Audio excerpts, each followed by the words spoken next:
초등학교 때 일을 잠깐 소개하면요. 초등학교 때 4학년인가 5학년 때 이런 경험이 있습니다. 여러분, 미술을 제가 그래도 다른 공부는 못해도 미술은 그래도 좀 했습니다. 그래서 다른 것은 못했기 때문에 이 미술을 잘하기 때문에 자신감이 있었습니다. 그래서 그때 제가 정말 제 인생에서 정말 멋들어지게 이렇게 목에 힘을 딱 주고 뻑일 때가 있었거든요. 특별히 이제 시험을 앞두고 문제가 나올 것을 예상을 해봤는데 문방사고가 나올 거라고 제가 예상을 했는데 적중했습니다. 문방사고, 여러분 기억하시나요? 문방사고. 통영화를 그리거나 서예를 할 때 필요한 4가지 도구가 필요합니다. 무엇이죠? 한국에서 오래 사셨기 때문에 기억이 없으십니까? 4가지. 예, 뭐가 있죠?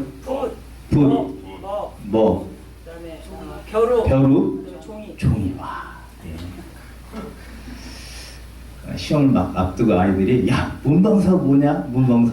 그래서 제가 목에 힘을 딱 주고 일어나서 무식한 것들 그것도 모르냐고 문방사고 4가지를 딱 얘기해 줬어요. 근데 문제는 선생님이 더 깊이 내신다는 거죠. 그래서 종이가 있잖아요. 종이의 이름이 뭐죠?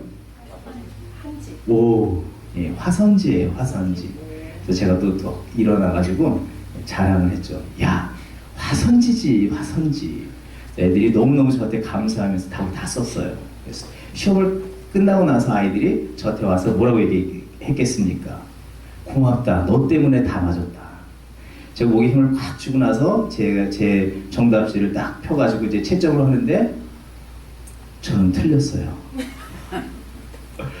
왜 내가 틀렸지? 제가 봤는데 답을 뭐라고 썼냐면 화선지라고 써야 되는데 정말 배워보지도 않은 답을 썼어요. 화분지.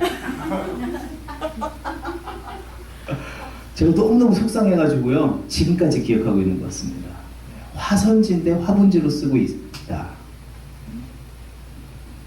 여러분, 정답을 아는 것과는 정답을 쓰는 것은 다르다. 정답을 아는 것과 정답을 쓰는 것은 다릅니다. 여러분, 삶 속에서도요. 그렇지 않습니까? 믿음의 삶 속에서도요. 우리가 정답을 다 알고 있습니다. 정답이 뭐죠? 하나님이십니다. 근데 여러분, 삶 속에서 정답을 쓰고 있느냐는 질문을 해볼 때 여러분, 제가 화분지를 썼다고 했더니 정수가 웃었는데요. 정말 내 삶 속에서 정답이 하나님이라고 우리가 알고 있지만 우리의 삶의 순간순간 매일매일의 삶 속에서 우리가 정말 그렇게 정답을 쓰고 있느냐는 질문을 해봤을 때 우리는 그렇게 정답을 쓰지 못할 때가 너무 많다는 것입니다. 누군가에게 하지 말아야 할 말, 하나님 이건 정말 기뻐하시지 않는 이야기인데 분명히 저 정답을 알지 않습니까? 그런데 끝끝내 어떻게 합니까? 얘기해버리는 거예요. 그리고 나서 어떻게 하죠?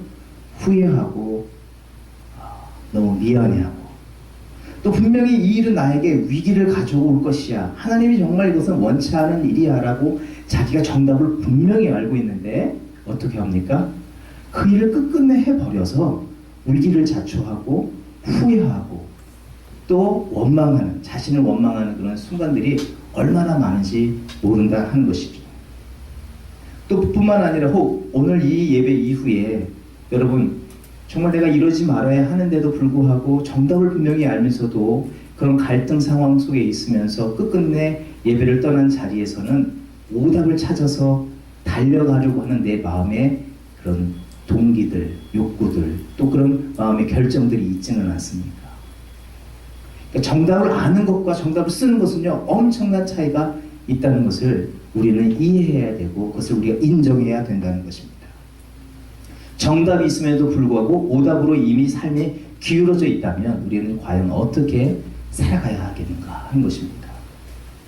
오늘 본문의 말씀을 보게 되면 야곱의 가정에 문제가 발생이 됐습니다. 갈등이 발생이 됐습니다. 이 야곱이라는 사람이 어떤 사람이었냐면 아버지와 형에게 속여서 장자권과 축복권을 다 빼앗아서 축복을 얻으려고 했습니다. 그런데 삶의 실제에서는요, 그가 원하는 대로 그렇게 이루어지지 않았습니다. 그 축복이 사실은 하나님께 있다는 것을 그는 알았지만 삶 속에서 그것을 살아내지 못했습니다. 그런 과정 가운데 그가 원하던 그 여인과 14년 동안 일을 한 다음에 그 라헬을 얻어서 결혼을 했는데 결정적으로 아이가 없는 것입니다. 그런 가운데 언니는 자꾸만 애를 낳는데 자기는 못 낳고, 그러니 이 동생의 마음이 얼마나 이 고통스럽겠습니까? 그래서 오늘 본문의 말씀을 보게 되면 30장 1, 2절의 말씀을 보게 되면 라헬이 자신에게 아내가 없는 것을 한탄하면서 언니를 미워해요. 이러면 안 되죠. 근데 상황이 그러니까 언니를 미워하기 시작합니다. 그러면서 어떻게 얘기하죠? 심지어는 무엇이라고 얘기합니까? 성경을 그냥 너무 거룩하게 읽으시면 안 되고 이것이 실제적으로 우리의 삶 속에 있는 것으로 내용으로 이해한다면 이렇게 얘기하는 것이죠. 나 죽어버릴 거야. 왜 내게는 아들이 없어? 당신 때문에 그렇지. 나 죽어버릴 거야. 이렇게 얘기를 해버리는 것이죠. 그런데 이런 상황 속에서 야곱이 무엇이라고 얘기하고 있습니까? 야곱이 그 14년 동안 노력해서 얻은 아내에게 이제 화를 냅니다. 14년 동안 사랑해서 아내를 얻었지만 실제적 삶 속에서는 화를 낸다는 것이죠. 화를 내면서 뭐라고 얘기합니까? 이게 내 잘못이야? 하나님이 이렇게 하시는 거면 어쩔 수 없는 거 아니야? 라고 얘기를 하는 것입니다. 답이 뭐라고요? 하나님이라고 야곱이 얘기했습니다. 그렇죠. 그게 화가 났든지 어떤 상황인지 모르지만 그의 마음속에서 이 모든 것을 운행하시는 분이 하나님이신 것은 분명히 알았다는 것입니다. 그래서 입술로 이것을 하나님이 하셨다라고 얘기했다는 것이죠. 그렇다면 그들이 해야 하는 일은 무엇입니까? 이제부터 정답을 알았으면 정답을 쓰면 되는데 그들은 이 정답을 분명히 알고서도 어떤 답을 써내려가고 있습니까? 하나님께서 그렇게 하셨다면 문제를 해결할 분이 하나님이신 것을 알기에 하나님이 이것을 이루어 주십시오라고 두 분이 이 라헬과 야곱이 손을 붙잡고 기도하면서 하나님 우리 가정에 아름다운 이 자녀의 축복을 주십시오라고 기도했어야 되는데 어떻게 하는가? 그들이 내린 결론은 라헬의 여정 빌하를 야곱에게 주었다는 것입니다. 정답은 하나님이라고 얘기해놓고 답은 엉뚱한 걸 지금 쓰고 있는 거예요. 너무 끔찍한 것은 본문에 보게 되면 빌하를 줬는데 야곱이 어떻게 됩니까? 야곱이 정답을 얘기해놓고 빌하를 주니까 빌하에게로 들어갔더라. 정답을 아는 것과 살아내는 것은 정말 이게 어려운 일일까라는 생각을 이 본문에서 계속해서 생각하게 하는 것입니다. 그래도 하나님은 어떻게 하시는 분이신가? 선하신 하나님이십니다. 하나님은 우리를 축복하기를 원하시는 분이십니다. 그런 가운데서도 하나님께서 그들을 불쌍히 여기셔서 아들을 주셨는데 이들이 이름이 무엇입니까? 본문에 보게 되면 단이라는 아들을 주시게 됩니다.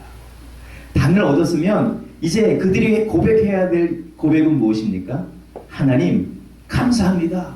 우리에게도 이 태를 여셔서 자녀를 주셨군요. 하나님이 하신 일입니다 라고 찬성하고 감사해야 하는데 그들은 어떻게 했는가?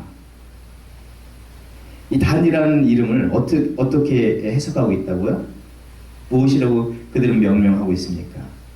내 억울함을 푸시려고 내 소리를 들으사.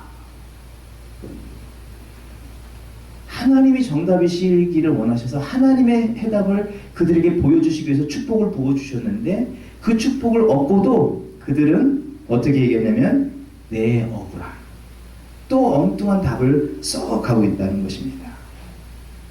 내 억울함을 푸는 것이 초점이었다. 어떻게 자녀 이름을 하나님의 축복을 얻은 자녀라고 이름을 하지 않고 내 억울함을 푸시려고 이 아들을 주셨다고 하면서 그 아들의 이름을 단이라고 지을 수 있겠는가? 다분히 자기중심적인 삶을 살고 있는 것을 계속해서 볼 수가 있는 것입니다. 그런데 하나님은 또 은혜의 하나님이십니다. 그럼에도 불구하고 하나님은 은혜를 또 부어주셔서 또 한 아들을 주시는데 누가 태어납니까? 납달리. 얼마나 귀한 아들이겠어요. 근데 그 납달리라는 아들의 이름이 뜻이 무엇이라고요? 내 형과 크게 경쟁하여 이겼다. 너무너무 깜짝 놀라는 거죠. 이것도 하나님이 하신 일입니다 라고 고백을 해야 함에도 불구하고 자기의 욕망, 이 언니를 이기는 것에 삶의 중심이 되어서 자꾸 엉뚱한 답을 써내려가고 있다는 것입니다. 그런데 22절, 오늘 마지막에 읽어봤던 22절 말씀, 드디어 그런데 하나님은 끝끝내 또한 은혜를 베풀어 주십니다. 이제는 그 여종들에게 더 낳게 하신 것이 아니라 라헬에게서 몸소 자녀를 낳게 합니다. 이렇게 하면 이가 정말 깨닫겠지. 하나님이 그 은혜를 베풀어 주셨다. 여기서 본문에 보게 되면 하나님이 라헬을 생각하셨다. 이 표현은요, 우리가 익히 잘 알고 있는 노아의 방주의 사건을 우리가 기억해 본다면, 그 노아의 방주 속에서 물이 창일하면서 그 방주 안에서 두려움과 절망 가운데 있었던 그 노아를 하나님께서 권념하사 돌아보시고, 그 표현하고 똑같은 표현, 권념하시고, 그 표현하고 똑같은 표현으로 쓰고 있고, 또 한편으로선 롯이 소돔 땅에서 멸망을 당할 그때에 하나님께서 아브라함을 생각하셔서 롯을 구출해 내실 때에 롯을 돌아보시고 아브라함을 생각하셔서 그 롯을 구원하셨다라고 하실 때 그 표현하고 똑같은 자카르라는 단어를 쓰고 있다는 것입니다. 하나님께서 그를 그렇게 긍휼히 여기시고 불쌍히 여기셔서 그 라헬의 태를 여셔서 아들을 주셨다. 이제는 그 라헬이, 야곱이 정답을 쓸 수 있겠지라고 정답을 다 알려줬는데 어떻게 합니까? 요셉이 태어나자 이렇게 얘기합니다. 나의 부끄러움을 씻어 주셨다. 감사인 것 같은데 실제로는 오답을 자꾸 쓰고 있는데, 그 아들의 이름을 요셉이라 불렀는데 요셉이란 뜻이 무엇이라고요?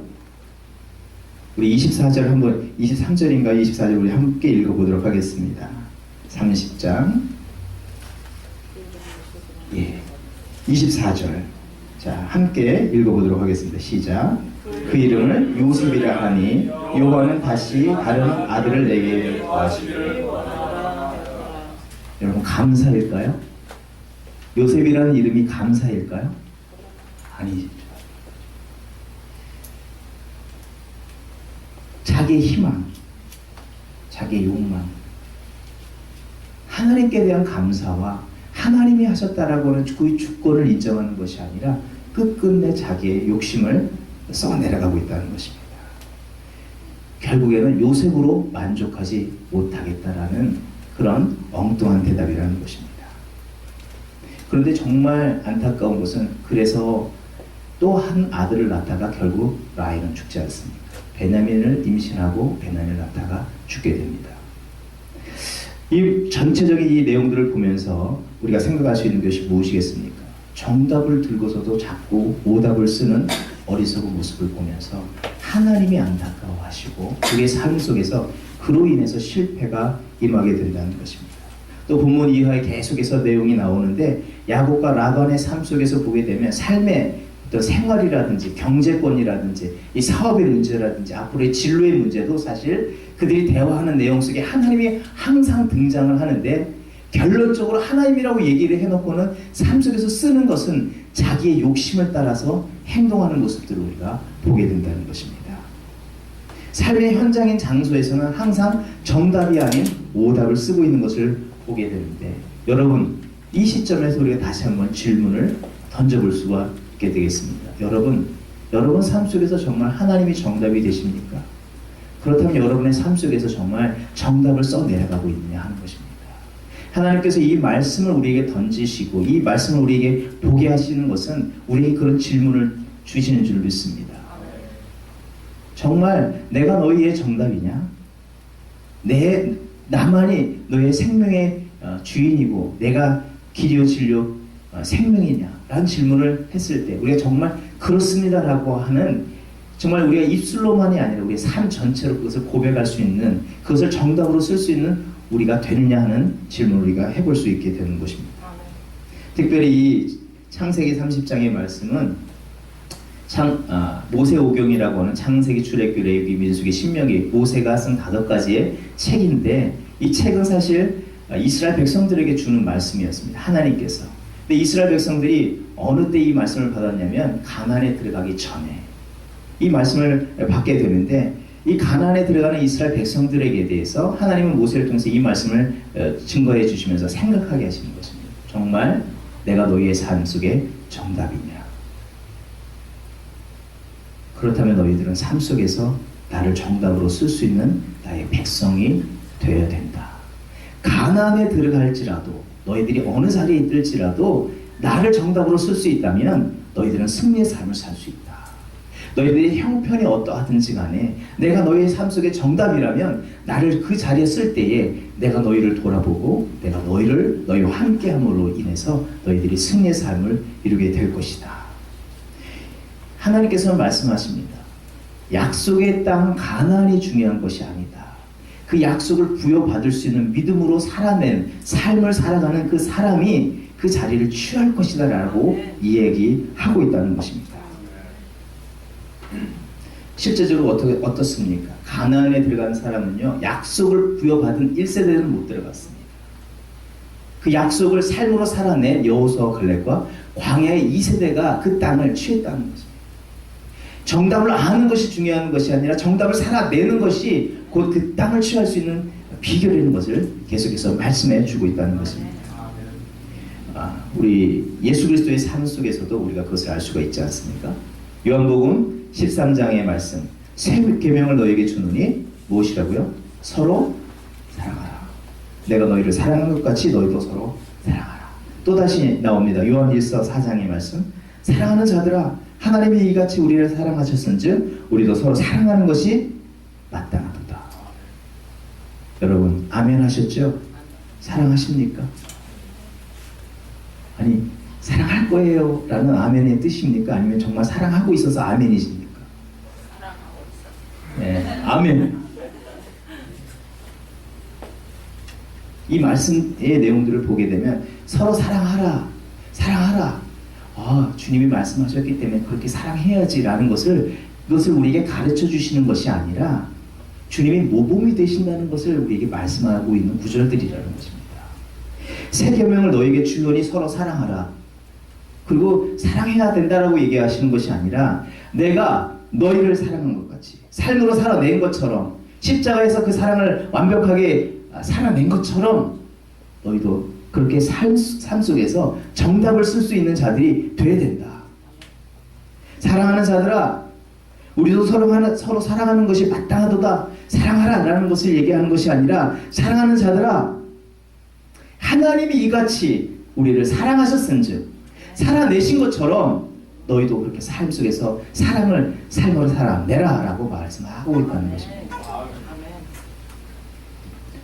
요한 사도를 통해서 계속 말씀하는 것, 내가 너희를 사랑하는 것 같이 하나님이 이같이 우리를 사랑하셨은즉 삶 속으로 살아내는 것을 통해서 사랑이 실천되어야 된다는 것을 말씀하고 있다는 것입니다. 그럴 때 진정으로 우리의 삶 속에서 승리가 임하게 되고 하나님의 영광이 임하게 된다는 것입니다. 그렇다면 우리가 진실로 정답을 아는 것처럼 정답을 쓰는 삶을 어떻게 우리가 이뤄가야 할 것인가? 첫째로는요, 부인하고 하나님을 전적으로 의지하는 삶을 살아갈 때에 정답을 아는 대로 쓰는 삶을 살아가게 된다는 것입니다. 정답을 왜 자꾸 우리가 틀리게 되는가? 하나님의 정답이 움직여서가 아니라 우리의 욕심 때문에, 우리의 상황 때문에 정답을 자꾸 틀리기 때문에 문제라는 것입니다. 왜 틀리느냐? 내가 여전히 살아있기 때문이라는 것입니다. 나를 부인하지 못하기 때문이고요. 하나님을 전적으로 의지하지 않기 때문이라는 것입니다. 결정적인 순간 속에서 자꾸 오답을 쓰는 것은 내가 여전히 부인되지 못하는 문제라는 것입니다. 결코 쉽지 않은 부분이지만 주님께서 말씀하십니다. 자기 십자가를 지고 나를 쫓을 것이다. 자기 십자가를 쫓는 자만이 나의 참된 제자가 되고 그에게 하나님의 은혜가 임하게 되고 하나님의 영광이 나타나게 될 것이다. 두 번째로는 우리가 어떻게 해야 하는가? 겸손으로 순종하는 삶을 살아가야 한다는 것입니다. 아는 대로 살아가기 위해서 가장 필요한 것은 무엇이냐면 겸손인 것입니다. 겸손된다는 것입니다. 또 믿는 바대로 겸손할 뿐만 아니라 순종할 때에 우리가 정답을 쓸 수 있게 된다는 것입니다. 제가 왜 실수하고 왜 틀렸고 왜 거기서 창피를 당했습니까? 아는 것은 머리에 있었지만 정말 그것을 내 삶 속에서 정답으로 알아서 내 삶 속에서 써내지 못하는 그 문제였다는 것이죠. 그것은 교만이었다는 것입니다. 나는 화선지 알아. 야, 너희들은 모르지. 나는 화선지 알아. 그러면서 제가 겸손하지 못하고 순종하지 못해서 답지에서는 화분지로 썼다는 것이죠. 말씀을 마치도록 하겠습니다. 그렇다면 여러분, 왜 우리가 정답을 써야 될까요? 여러분, 왜 정답을 써야 될까요? 정답을 써야지 채점이 잘 나오니까요. 왜 우리가 정답을 써야 될까요? 이스라엘 백성들이 왜 가나안의 땅에 들어가야 될까요? 왜 그 땅을 취해야 될까요? 그래서 그들이 그냥 만족을 누리고 해피하고 그것이 목적일까요? 하나님은 우리를 통해서 정답을 알고 정답을 쓰기를 원하시는데 이것은 내 목적이 있지 않다는 것을 말씀하고 있다는 것입니다. 왜 우리가 정답을 써야 될까요? 첫 번째로는요, 내가 영적으로 실패하지 않기를 원하시는 하나님의 뜻이 있기 때문이고요. 두 번째로는요, 내가 정답을 써 내려가는 그 삶의 모습을 통해서 하나님의 영광이 드러나게 된다는 것입니다. 성도로서, 하나님의 자녀로서 내가 그 합당한 모습으로 살아갈 때에 하나님의 영광이 드러나게 된다는 것입니다. 다른 것으로 우리 입술로가 아니라 우리 삶으로 살아낼 때에 하나님의 영광은 자연적으로 드러나게 되는 것입니다. 세 번째로, 우리가 그렇게 살아감으로 인해서 세상이 하나님을 바라보게 되기 때문이라는 것입니다. 현대 기독교가 많은 세상의 지탄을 많이 받는 이유가 무엇입니까? 아는 것은 많은데 그렇게 살지 않기 때문에 지탄과 비난을 받는 것입니다. 정답을 우리가 다 안다고 얘기하지만 내가 살아내지 않기 때문에 사실 내 삶 속에서 실패요, 하나님의 영광도 가려질 뿐만 아니라 세상이 정답을 알지 못하는 불상사가 나타나기 때문이라는 것입니다. 왜 가나안 땅에 들어가야 했는가? 하나님의 사랑하는 백성을 얼마나 사랑하시고 그들을 향하신 하나님의 계획이 얼마나 신실했는지를 하나님께서 그들의 삶을 통해서 세상 사람들에게 보여주시기를 원하셨다는 것입니다. 하나님만이 정답이라는 것을 온 열방 가운데 나타내시기를 원하시는 하나님의 뜻이 그 안에 담겨 있기 때문에 우리는 정답을 아는 대로 살아가야 한다는 것입니다. 예수 그리스도께서 이 땅 가운데 오셔서 가장 경멸하고 가장 악독하게 보았던 사람들이 누구입니까? 심지어는 그 상대들에서 이 선하신 예수님이 무엇이라고 얘기합니까? 독사의 자식들이라 얘기한 자들이 누구입니까? 사두개인과 바리새인들이고 제사장들을 향해서 그 말씀들을 하셨는데 그들이 하나님의 말씀을 몰랐을까요? 정답을 몰랐을까요? 정답을 알았지만 정답대로 살지 않았던 문제 때문에 예수 그리스도께서 그들을 향해서 그런 큰 책망들을 하셨다는 것입니다. 그들 스스로에 대한 실패일 뿐만 아니라 하나님의 영광도 가리우는 물죄뿐만 아니라 그들이 그런 삶을 통해서 하나님을 바라보는 세상 사람들의 눈들을 흐려지게 했다는 그 문제가 그 안에 담겨 있었다는 것입니다. 사랑하는 성도 여러분, 하나님의 말씀이 있는 곳에 우리의 삶이 있기를 원합니다. 삶이 예배가 되는 우리의 그런 믿음의 삶이 되기를 주의 이름으로 축원을 드립니다. 또는 우리의 삶이 곧 복음, 예수 그리스도의 그 구원의 메시지를 증거하는 삶이 되기를 주의 이름으로 부탁을 드립니다. 이런 삶을 진실로 삶 속에서 하나님의 정답을 삶으로 살아냄으로 인해서 예수 그리스도의 그 구원의 빛과 하나님의 사랑을 증거하는 선한 믿음 교회의 원성도들이 되시길 주의 이름으로 축원드립니다.